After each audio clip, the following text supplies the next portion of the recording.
इस सूर्य पर्वत पर जो रेखा जा रही है उसे हम लोग सूर्य रेखा कहते हैं। सूर्य पर्वत रेखा कहाँ पे होती है?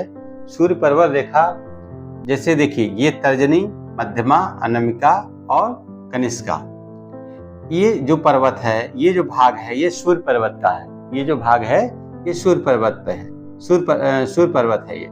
इससे निकलने वाली जो नीचे की तरफ रेखा आती है इसको हम लोग सूर्य रेखा कहते हैं। यह रेखा अगर निर्दोष है, कटी पिटी नहीं है, तो इसका फल बहुत अच्छा आता है।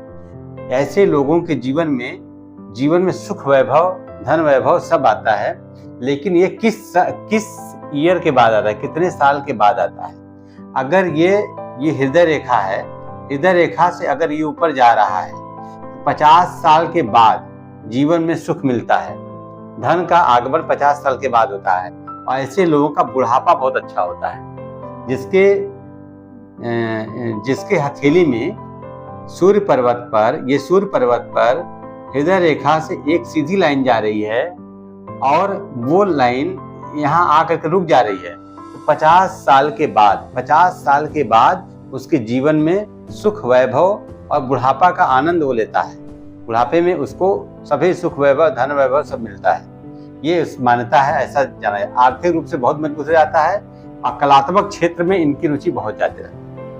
अब अगर यह रेखा से निकल कर एक छोटी सी रेखा और बन गई है, ऐसे त्रिभुज टाइप का, तो ये किसी न किसी कला के माहिर होते हैं, किसी न किसी कला के जानकार होते हैं और बहुत अच्छी इनकी पकड़ होती है। किसी आर्ट के क्षेत्र में या संगीत के क्षेत्र में, या कोई बहुत बड़ा डायग्राम वगैरह कुछ बड़ा डिजाइन करने वाला व्यक्ति होगा, कोई बड़े पैमाने पे ये काम करने वाले होते हैं ऐसे। तो ये त्रिभुज बनना ये बहुत बड़ा है, अच्छा चीज है। उसके बाद आता है हृदय रेखा। मित्रों, ये हृदय रेखा है। हृदय रेखा से अगर ये टच करता है सूर्य रेखा, अगर हृदय रेखा से सूर्य रेखा टच करता है तो ये मस्तिष्क रेखा से, ये मस्तिष्क हृदय रेखा को टच करते हुए मस्तिष्क रेखा पर अगर ये करता है तो ये अपने जीवन काल में अपने बलबूते सफलता प्राप्त करता है। ये अपने जीवन काल में अपने बलबूते सफलता प्राप्त करता है, किसी का सहयोग नहीं लेता, जीवन में हर कठिनाई को झेलते हुए, और ये अपने जीवन में सफल होता है इंसान। ऐसा इंसान जो आर्थिक रूप से बहुत मजबूत माना जाता है और अपने जीवन को सुखमय बना लेता है। ऐसे रेखाएं जो है, अगर ये मस्तिष्क रेखा से ऊपर गई है, जो रेखा हृदय रेखा को काटते हुए ऊपर गई है, तो ये रेखा जीवन में काफी संपन्नता देता है और समाज में सम्मान वगैरह सब मिलता है, बहुत अच्छा माना जाता है। उसके बाद मित्रों आपको बताएं शुक्र पर्वत से। शुक्र पर्वत हमारा कहाँ पे है? शुक्र पर्वत कहाँ पे है? यहाँ पे है। ये हमारे अंगूठे के नीचे मंगल स्थान के नीचे है।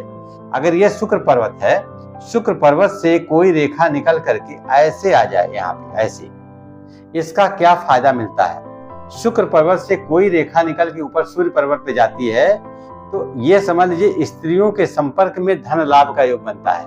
किसी स्त्री के द्वारा, किसी महिला के द्वारा वो धन के मामले में बहुत अच्छा माना जाता है। जब वो उसको कहीं कहीं से सर्विस के माध्यम से या कहीं कहीं और किसी माध्यम से धन आगमन का स्रोत माना जाता है। महिला के आने के बाद उसके जीवन, महिला कोई आई, उसके जीवन में काफी पैसा आने लग गया, उसके जीवन में काफी सफलता मिलने लग गया, है ना। लोग उसको जानने लग गए, उसको सम्मान की दृष्टि से भी जानते हैं और पति पत्नी रिश्ते में भी ये बहुत बड़ा सहायक बन जाता है। उसके बाद मित्रों चंद्र पर्वत, ये हमारा चंद्र पर्वत है। चंद्र पर्वत से कोई रेखा सूर्य पर्वत पे जाती है, ऐसे सूर्य पर्वत पे जाती है। ये चंद्र पर्वत है, ये सूर्य पर्वत है। चंद्र पर्वत से सीधी कोई रेखा सूर्य पर्वत पे जाती हो तो ये बार बार सफलता दिलाती है। जीवन में कई बार सफलता उसको मिलता है, पैसे का आगमन होगा और धन, यश, सम्मान सब मिलता है, क्योंकि ये वाणी प्रधान हो गया। ये अपनी वाणी से बहुत मधुर बोलते हैं और अपनी वाणी से ही बहुत कुछ अच्छा कर जाते हैं, क्योंकि चंद्रमा और सूर्य जब मिलते हैं तो धन का कारक बन जाता है, धन लाभ का बन जाता है। तो ये बहुत अच्छा माना जाता है। अच्छा, एक चीज और आपको बताएं, निम्न मंगल यहाँ है, ये अंगूठे के नीचे ठीक निम्न मंगल यहाँ। इस निम्न मंगल से अगर कोई रेखा यहाँ ऐसे जाती है सूर्य पर्वत पे तो उसका क्या प्रभाव है? ये प्रसिद्धि को देने वाला होता है, जैसे नाम, यश, सम्मान, प्रसिद्धि, और सेना में, खासतौर से सेना में एक बहुत बड़े पद पे उच्च अधिकारी वगैरह बन करके आते हैं, यहाँ से कोई रेखा ऐसे उठ करके सूर्य पर्वत पे जाए तो ये बहुत बड़ा अधिकारी बन सकते हैं सेना में। तो मित्रों ये विशेष प्रभाव है। अच्छा एक चीज और, ये उच्च मंगल है, यहाँ उच्च मंगल है, कनिष्का अंगुली के ठीक नीचे यहाँ पे उच्च मंगल है। उच्च मंगल से अगर कोई रेखा यहाँ मिलाती है तो ऐसे लोग समाज सेवी होते हैं, समाज में उनका विशेष सहयोग होता है। बड़े बड़े नेताओं के हाथ में ये देखा गया है। ऐसे लोग वाणी प्रधान होते हैं और समाज सेवी होते हैं। मित्रों ये प्रभावी रेखाएं हैं, सूर्य पर्वत से निकलने वाली रेखाएं। अगर जीवन रेखा ये है, जीवन रेखा से कोई रेखा ऊपर जा रही, सूर्य पर्वत में मिला रही है, ऐसे यहाँ से निकल के यहीं जीवन रेखा से निकल के जा रही है, ऐसे लोग कला साहित्य के क्षेत्र में काफी नाम कमाते हैं, उत्तम धन और परिवार का सपोर्ट मिलता है। ऐसे लोगों का सपोर्ट पारिवारिक होता है, जीवन में काफी सफल होते हैं। अब एक और रह गया भाग्य रेखा। हमारा ये भाग्य रेखा है।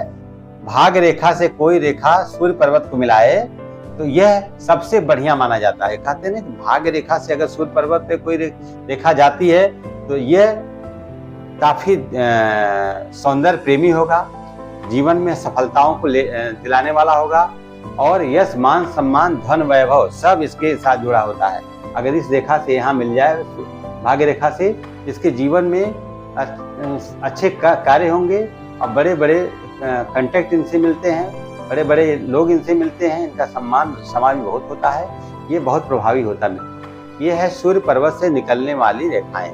किस पर्वत पे जा रही है तो उसका क्या प्रभाव है, चंद्र पर्वत पे जा रही है उसका क्या प्रभाव है, और उच्च मंगल पे जा रही है उसका क्या प्रभाव है, और निम्न मंगल पे जा रही है उसका क्या प्रभाव है। ये सूर्य पर्वत से लेकर के अगर यहाँ शुक्र पर्वत पे जा रही है उसका क्या प्रभाव है। मित्रों इन सब का अलग अलग है, इसके बारे में हमने आपको बताया।